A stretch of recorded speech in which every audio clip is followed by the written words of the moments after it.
Okay, good morning, good afternoon, everyone. My name is James Michael Lafferty. I'm the CEO of Fine Hygienic Holding, among many other roles in my life, and it's great to be here with all of you.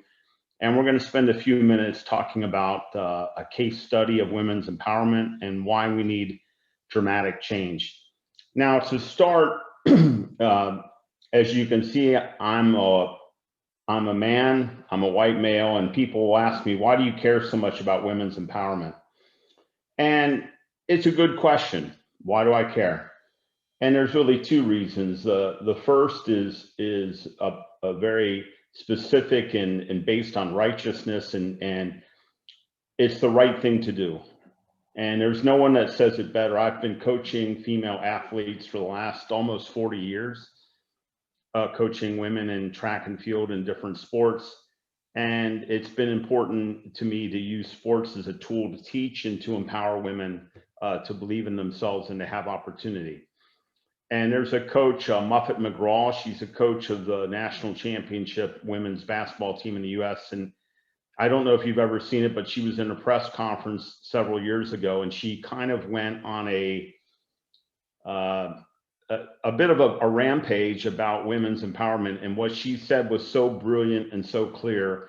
I think she says it better than anyone why this is such an important topic. So, without further introduction, I'm going to let Muffet McGraw, the coach of Notre Dame University women's basketball, explain why women's empowerment is so important. Here's a short 2-minute clip. We don't have enough female role models. We don't have enough visible women leaders. We don't have enough women in power. Girls are socialized to know when they come out, gender roles are already set. Men run the world. Men have the power. Men make the decisions. It's always the men that is the stronger one. And when these girls are coming out, who are they looking up to tell them that that's not the way it has to be? And where better to do that than in sports? All these millions of girls that play sports across the country, they could come out every day, and we're teaching them great things about life skills.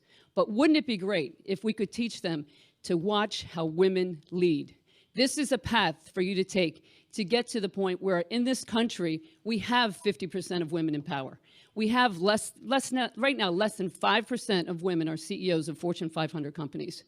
So yes, when you look at men's basketball and 99% of the jobs go to men, why shouldn't 100 or 99% of the jobs in women's basketball go to women? Maybe it's because we only have 10% women athletic directors in Division One. People hire people who look like them, and that's the problem. I couldn't agree more. And it's something that needs to change. Now, the second reason this is important to me is a highly personal subject. This is my youngest daughter, Kristen, one of the happy go luckiest people I ever knew, a real bright of joy. But she's not that person anymore. Because 3 years ago, I got the phone call that nobody ever wants to get, which was a phone call from the police that said, your daughter's been brutally raped. And she went from being a happy go lucky girl to being raped and changing her completely to a long period of depression, of suicidal thoughts, the whole period of my life where I thought I was going to come home and find my daughter hanging from the ceiling of our house because she had killed herself. And one man who decided that he could take what he wants, ruined my daughter's life and ruined our family's life at the same time. This makes it personal. And it makes it personal that we empower women, that we create opportunity and true equality in our society. And this is why this subject is so important to me. We have had nothing but incremental progress. And I think we have to wonder why we accept this. I first went to my first diversity seminar in 1988. So 32 and a half years ago, I went to my first diversity seminar, more than 30 years ago.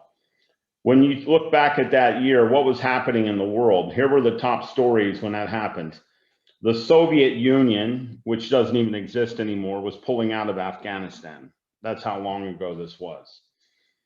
The longest tunnel in the world was opening the channel between France and the UK and was a big deal. Now it's a common occurrence. And Gorbachev was president of the Soviet Union at the time and was announcing unilateral troop cuts. This is how long ago when we first started talking about this subject in a formal way. And it's been way too long. And we need to ask ourselves, why are we still talking about this? It should be fixed. This should be fixed by now. We should have women's equality in the workplace. We should have women's equality in society. Why are we still talking about it? Now, people don't like the answer, but the reality is pretty painful. It's because most men are NATO leaders. Because men, Muffet McGraw's right, men are in roles of authority and men are not doing anything about it. What is a NATO leader, NATO or NATO leader? Well, it's not this NATO. It's not the North Atlantic Treaty Organization, which is an organization of countries in Europe and North America, around the world, Turkey, that are, aligned militarily and all that. This has nothing to do with it. It's basically this kind of NATO, which means no action, talk only. There's tons of men out there. This is their leadership approach. They talk, they give speeches, they say, I believe in diversity and we've got to do this, and they sponsor events like this, but then they don't really do a damn thing about it. Okay, they just talk. This can happen even in the largest companies. In fact, I would say it's more prevalent in the larger companies where, talking is rewarded and activity is rewarded versus real results. And that's the problem. That's really the essence of the problem. Is it's about activity and attending seminars and giving speeches and things like that, but nobody's really measuring it. Nobody's looking at what does it take. And what we really need to do is have the Nike approach. And I'm going to give you a case study of what's happened in our company, starting, a little over 2 years ago, and what we call the Nike approach, which is just do it. Stop talking. Stop NATO. Just do it. Nike. Just make the things happen, especially if you're someone like me. I'm the CEO of the company. If I want change, I can make it happen. So just make it happen. So the people that are on in this seminar, in this discussion, who are leaders of the company, just make it happen. You can make it happen. So here's what we basically did. It was a 12-month case study, but it's extended. And these are slides just for the first 12 months, but I'll give you what's happened since as well, verbally, because the success has continued. I called it Operation Earthquake. I joined as CEO in mid 2018. So it's been only about 2.5 years. And there was basically no women in the company in a leadership position at all. And a lot of people were NATO leaders. Well, we're trying, blah, blah, blah, blah, making up all these excuses, but they weren't making things happen. And we felt this was the right thing to do. I felt it was the right thing to do because here's a simple statistic. Women make the purchase decisions on my products. Women buy the toilet tissue. Women buy the facial tissue. Women buy the kitchen towels. Women buy the diapers. Women buy the disinfection products. Women buy the masks for the family during the pandemic. Women make these decisions. So why wouldn't I have women running the company? It doesn't make any sense. Women make the decisions. Women run this company in the context of being the consumer. Women are the most important part of our business. We should have women in our company running the company. It's a very simple concept. And so we put in place a number of strategies, and this is all about making things happen. So strategy number one, I had a bunch of underperforming men in the company. They were fired in the first week. They were fired. Now I know that's brutal, but you're not performing. They were fired, and the mandate was put in place. We will not hire another man to replace them. They will only be replaced by women. And I don't want to hear any excuses. We're going to find them. There are great women everywhere, certainly in places like Dubai, which is a very cosmopolitan city. We can find those great people. So all the men that were fired, they were mandated to be replaced by females. And suddenly we started to find great females all of a sudden when they had no choice. The second thing that, and this is how it looks. If you go back to right before I joined the company, this was the management team. The management team of the company, which was the top 15 leaders, the department heads, so your CFO, your head of supply chain, your general managers in the countries, head of IT, head of legal, all that stuff. It was 100% male, and they only were basically Jordanian and Lebanese. That was it. If you weren't Jordanian, you weren't Lebanese, you weren't in that management board. So 15 people, 15 men, 2 nationalities. Within 1 year of implementing Project Earthquake, we were already a third female. So we'd gone from 0 to 5 women in top management in the management board of the company. And the number of nationalities had ballooned to 8. This is just by happenstance, the same split of nationality and female representation as the senior management of Amazon worldwide. So our company in this region went from being basically a male-dominated, very geographic-centric run team to being an international team that was at 1/3 female. Not good enough, but a pretty good start for 12 months to go from 0 to 33%. It's the biggest jump that I've ever seen in a company. The second strategy is we had to get creative to break the barriers and really bring women into the business. And one of the things that we did, which I was very proud of in Saudi Arabia, is where you have to have segregation of people, is we said, okay, if we want women in the factory, we'll create an entire factory just of women. So we have an entire production team making the tissue paper. That's women, from the workers to the line managers to the line engineers, 100% women. So we meet the segregation guidelines, but we also bring women into all parts of our operation. What's incidentally interesting about this, and many men don't like this, is this line, when it was a male run line, was not doing that great. When it was put under 100% women, it became our best performing production line in the total factory. So it was a quite humbling experience for many of the male workers in our company, but the women are doing a better job of running this operation than the men ever did. The third strategy was you have to find role models, and you have to find pioneers and put them into places so that they can. I'm a big believer, having coached athletes and women athletes around the world, they need role models. They need someone to look up to. And so you have to sometimes create them. You can't wait to have one happen. Well, in the next 20 years, we'll have a role model.